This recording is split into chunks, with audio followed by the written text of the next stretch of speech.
Proszę Państwa, zanim przejdziemy do tej dyskusji, ja czuję się w obowiązku wyjaśnić 3 pojęcia. Po pierwsze, troszeczkę przybliżyć Państwu sylwetkę organizacji, która stoi za DSpace'em, czyli LYRASIS. LYRASIS to jest takie międzynarodowe konsorcjum, które swój początek bierze w Stanach Zjednoczonych. Ono zrzesza w tej chwili kilka tysięcy organizacji, które po pierwsze biorą aktywny udział w rozwijaniu tego narzędzia od strony technologicznej, ale po drugie też wspierają ten rozwój finansowo. LYRASIS rozwija kilka różnych platform opartych o licencję open source, ale takim najbardziej popularnym jest właśnie DSpace. DSpace, który na świecie działa w przeszło 3000 uczelni i instytucji różnego typu. Tak jak powiedziałem wcześniej, jedną z takich uczelni, które bardzo mocno teraz są zaangażowane w wdrażanie najnowszej 7. wersji jest Harvard University, ale to jest tylko jedna z wielu uczelni, które na całym świecie do tej 7. wersji się przymierza, bo mamy do czynienia w tej chwili z taką globalną migracją. Wiem, że w Polsce jest 30 kilka wdrożeń aktywnych, tak wynika z stron internetowych właśnie LYRASIS-u i DSpace'a. Uczelni, które w Polsce właśnie mają wdrożonego tego DSpace'a w jakiejś wersji i go użytkują, ale to, co charakterystyczne, to to, że te wersje tego DSpace'a są troszeczkę zapóźnione względem tego, z czym mamy do czynienia teraz, czyli wyszła najnowsza 7. wersja, a Państwo korzystacie często z 3., 4., 5. Te poniżej 5. są już dawno wygaszone od strony LYRASIS-u, czyli nikt tego technologicznie nie wspiera, nie rozwija, to znaczy, że pojawiają się tam regularnie różne dziury i problemy z bezpieczeństwem danych. Nie wiem, czy Państwo sobie z tego zdajecie sprawę. W każdym razie wersja 5. i 6. też już zgodnie z polityką DSpace'a przestają być wstrzymywane, są na to konkretne daty, a z kolei wersja 7. to technologiczny przełom, to zupełnie nowa technologia, zupełnie nowe możliwości dostosowania tego repozytorium do specyficznych potrzeb i szaty graficznej uczelni, to zupełnie inne możliwości, jeżeli chodzi o integrację tego narzędzia z tymi wszystkimi systemami, które są na uczelniach dzisiaj wykorzystane. No i jak w tym wszystkim jaką w tym wszystkim odgrywa rolę PCG Akademia? PCG Akademia jest w tej chwili jedynym partnerem LYRASIS w Polsce. Mamy taki status złotego partnera, więc to już niewiele ponadto. Ponadto są 2 instytucje, które biorą taki bardzo aktywny udział w technologicznym rozwijaniu samego oprogramowania. Jedna jest z Włoch, druga jest ze Stanów Zjednoczonych. Natomiast my tutaj lokalnie rozwinęliśmy dedykowany zespół, który przez ostatnie 12 miesięcy bardzo mocno się przyglądał tej nowej wersji DSpace'a, ale nie tylko to, bo udało nam się podpisać pierwsze kontrakty z uczelniami tutaj w Polsce, z uczelniami, z bibliotekami na albo wdrożenie tej 7. wersji od podstaw, bo czasami Państwo chcecie po prostu zacząć od nowa, nie ma co zbierać w tej starej wersji, a czasami jest tak, że chcecie zmigrować po prostu dane, funkcjonalności, integracje, które przez lata rozwinęliście, a później potrzebujecie jeszcze jakiegoś wsparcia technicznego w tym, żeby to utrzymać, żeby nie skończyło się tak, jak teraz to wygląda, że coś zostało wdrożone wiele lat temu, nie ma to żadnego wsparcia, przedawniło się tak, jeżeli chodzi o wygląd, jeżeli chodzi o funkcjonowanie tego. Więc teraz, jeżeli mamy połączenie, chciałbym zadać kilka pytań do naszego gościa. Nasz gość miał być z nami osobiście, ale niestety ma 2 dzieci oraz jest w trakcie przeprowadzki w Rzymie, gdzie na co dzień urzęduje. A to jak wiemy, lubi być proces nieprzewidywalny. No i poradzimy sobie w ten sposób zdalnie. Ja zadam te pytania po angielsku też usłyszymy odpowiedź. potem spróbuję streścić jakby te najważniejsze punkty, o których mówił Michele, bo to właśnie Michele Mennielli, Senior Global Strategist z LYRASIS, to jest ta osoba, z którą będziemy rozmawiać. Michele, can you hear me? Yes, perfectly. Okay. Oh, and we can hear you. How is the weather in Rome? Honestly, today is a lovely sunny day. Yes, that's what I thought so. Well, it's not bad actually in Poland. When we think it's October, late October, so we're not complaining. Listen, we got a couple of questions here for you. We're in a pretty big crowd here in Warsaw. We're just about to start the discussion about the DSpace and the new 7th version. You know, universities, scientific institutions, libraries in the whole world using DSpace are planning on this migration process to the 7th version. From your perspective, from the perspective of LYRASIS, how is that global migration going? That's question number one. And question number two, why did LYRASIS decide to discontinue the technical support for versions 5 and 6? Quite a lot of people here are actually using those versions. Sure. So first of all, before going to the questions, let me say that I'm very happy to be here, even though it's just virtually. So thank you very much for the kind invitation. I would have much preferred to be there with you. I love the interactions that you can create at these kind of events, and so thank you very much for organizing it. Unfortunately, having two kids, toddlers, actually at home sometimes make plans a little bit more difficult. That said, it's nice that we go directly, I mean, straight to the point of the importance of DSpace 7. Let me start with the second question. So the decision of slowly stopping the support to DSpace 5 and 6, first of all, let me clarify something. That is, the decision hasn't come from LYRASIS, but it came out of the DSpace governance itself. The DSpace governance is formed by the users of DSpace and the members of DSpace. And actually, while I'm speaking today, we are running the elections for the new board of DSpace. We run this every year, and any members of the community can apply to be part of the board. Once you're on the board, you are part of the decision-making process, and important decisions such as the one that Łukasz just mentioned is, I mean, they're part of the everyday activity of that kind of board. Now, in the past, what happened usually, it was that the DSpace governance always decided to keep supporting the 3 latest versions of DSpace. So in this case, it would have been 5, 6, and 7. The reason why for this very time they decided to only support the 7 explains the importance of the new release and how different it is from the previous ones in terms of functionalities and features, and the technology behind is different.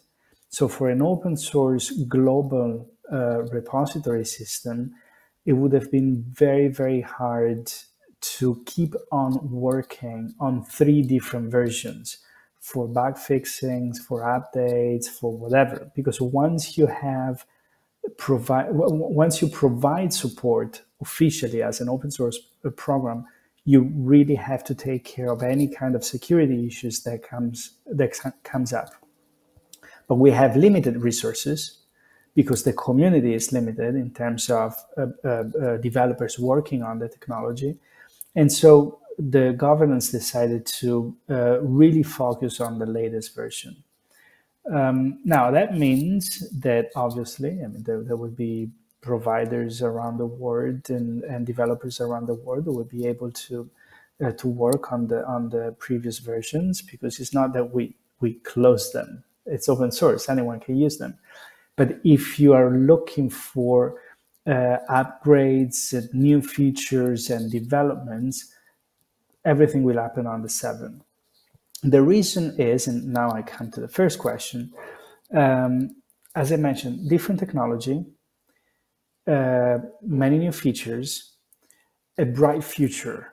That's what they're working on now for the 7. They're already planning DSpace 8. They're already planning what's next. The governance is working on it. There's a very interesting roadmap available.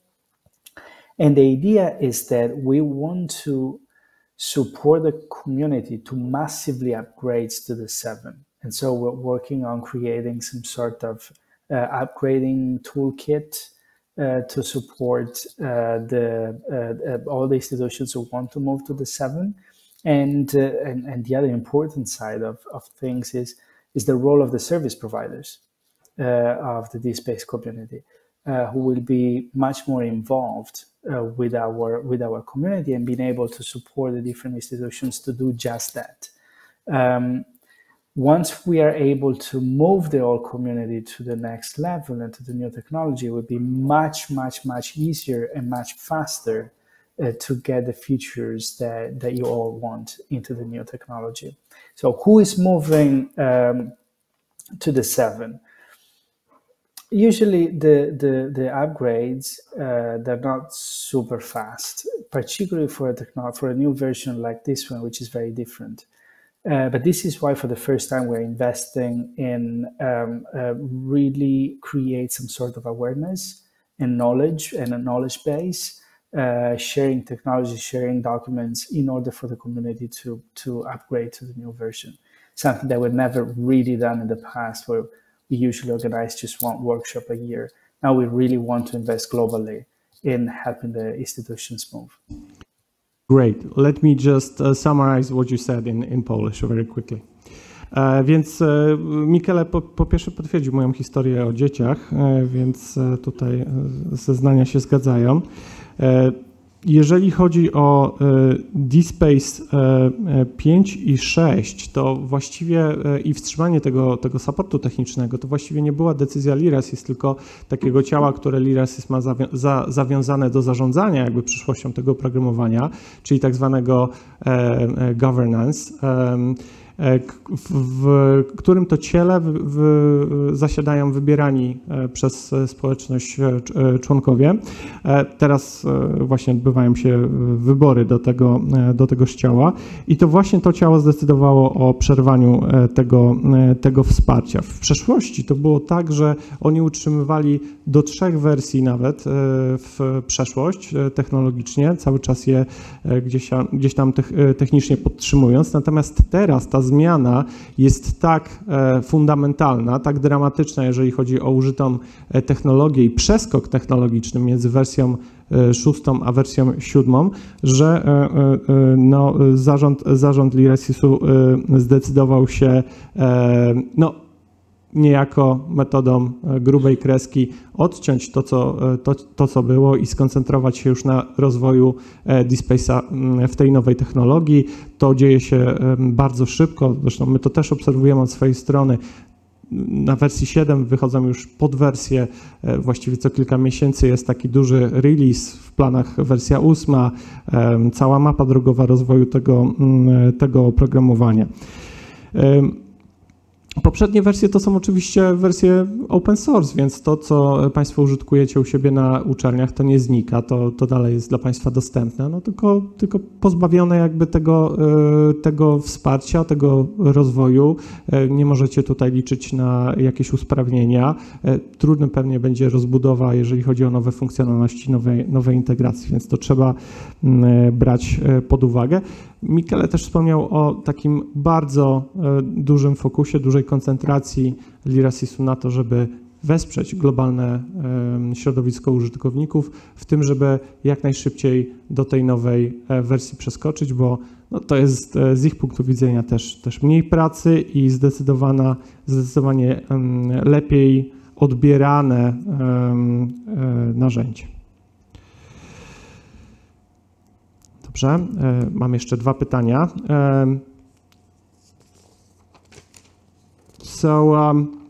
Getting back to you, the development and growth of the open source applications distributed by LYRASIS is based on the close cooperation with partners, with international partners, such as PCG Academia. So my question to you is, why did LYRASIS decide to build and consistently develop, grow the international network of partners? And one additional question, most recently you have decided to reorganize your partnership program. Why did you make that change? Why did you decide to rebuild the partnership program? Sure. As you know, and I assume many of the people in the audience know, DSpace as a community doesn't necessarily directly offer any kind of support to the users. It's an open source software, it's free to download and install and use and do whatever you like with a piece of technology you're downloading. And this is because DSpace is not a company. You probably mentioned this.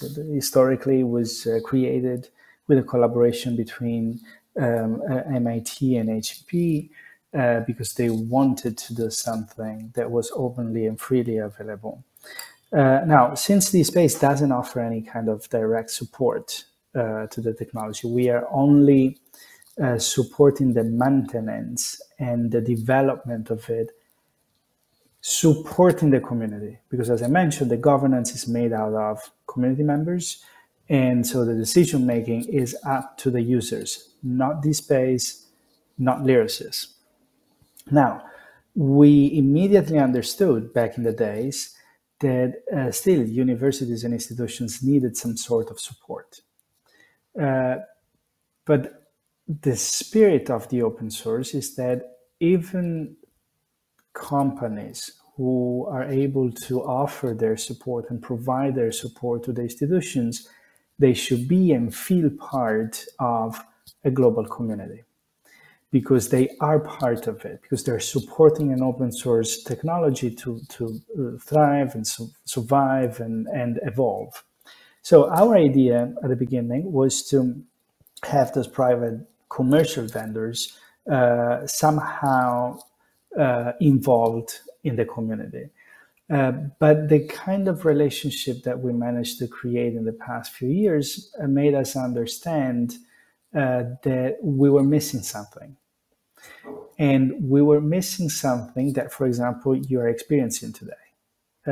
Because when you find a good service provider that actually believe in the spirit of the community, that providers not only support 1 or 2 institutions there, but create some sort of a national group around this piece of technology, organizing events such as this one, and contributing back code that, thanks to the different clients, are able to develop and support. And so this code and this collaboration goes back to the community. As the evolving piece of technology we're all working on. So we changed the program in order to really stress the importance of partnership. It's not a matter of economic transaction. It's not a matter. It's a truly structured partnership in terms of the relationship we're building. So we wanted to do something that allowed DSpace to have less service providers in terms of numbers, but those few service providers must be really involved with the community. We really wanted that relationship to improve, and PCG is just one of the examples, and a fantastic example, because we started collaborating a couple of years ago, and we already organized 2 events where we can talk about the importance of DSpace as a community together as DSpace as a software. And the other important step of the new program is that we want to focus our attention also on certifying what the partners are doing, what the providers are doing. So you as clients or you as users will be able to pick the kind of support you need based on the know-how and understanding of what that partner know about that technology. Thank you. Thank you. Let me just summarize. Więc tutaj Michele podsumował, że jakby odpowiadając na pytanie dotyczące partnerów i programu, zmian w programie partnerskim, Michele podsumował, że środowisko, społeczność DSpace'a jako taka nie wspiera bezpośrednio wdrożeń realizowanych na uczelniach. Po prostu nie ma do tego zasobów, nie ma do tego odpowiedniej obecności w tych wszystkich krajach na całym świecie, w których DSpace jest używany. Dlatego bardzo szybko w ich strategii pojawiło się takie działanie, które miało na celu zidentyfikowanie zaufanych partnerów technologicznych działających na rynku lokalnym, znających specyfikę uczelni, specyfikę integracyjną, również prawa zamówień publicznych, tych wszystkich kompetencji, które trzeba mieć, żeby skutecznie dostarczać oprogramowanie do uczelni. I taką refleksją LYRASIS-u było to, że konieczne jest nie tylko to, aby ci partnerzy technologiczni wspierali uczelnie w procesie wdrożenia, ale też sami kontrybuowali do rozwoju tego oprogramowania. Czyli oczekiwanie po stronie LYRASIS-u było coraz mocniej w taką stronę, żeby ci dostawcy dostarczali nowych funkcjonalności, budowali kod, organizowali też takie wydarzenia jak dzisiaj po to, żeby poinformować lokalnie uczelnie, instytucje o tym, że taka zmiana jest możliwa. Te zmiany, które miały na miejsce w programie partnerskim w ostatnim czasie, one były nastawione na to, aby ograniczyć liczbę partnerów, z którymi LYRASIS współpracuje, natomiast podnieść ich jakość i zaangażowanie, czyli chodziło o to, żeby uzyskać takich partnerów, którzy będą w stanie jednak zainwestować finansowo, zasobowo, technologicznie w rozwój DSpace'a i wykazać się najwyższymi kompetencjami, też potwierdzonymi programem certyfikacyjnym, który LYRASIS buduje. I ostatnie pytanie. W Polsce, to Państwo macie tą polską wersję napisaną tutaj. Ja to zadam po angielsku do Michele. Michele, one last question. In Poland we have close to 40 universities using DSpace 5, 6 and the older versions. At least this is what the official catalog, the user group is telling us. A lot of them are contemplating the migration to the newest version. What LYRASIS has to offer in this regard? Where can we look for additional support, best practices, and additional information? Sure. So the first suggestion I have to anyone who's interested is to actually attend or if you cannot attend on those days, rewatch the recordings that will be available right after. The first global workshop that LYRASIS and DSpace are organizing specifically on DSpace 7. This will happen in less than a month from today because it will be on November 15, 16, and 17th. It's 1 hour and a half per each day. And I'm sure that Łukasz will share information after this. But basically, It's the first time that we organize an online global workshop that is specifically dedicated to 3 different kind of audience, let's say. The first day, the 1 hour and a half, those 90 minutes will be dedicated to anyone who is currently using DSpace and it might be interested in understanding what DSpace 7 is.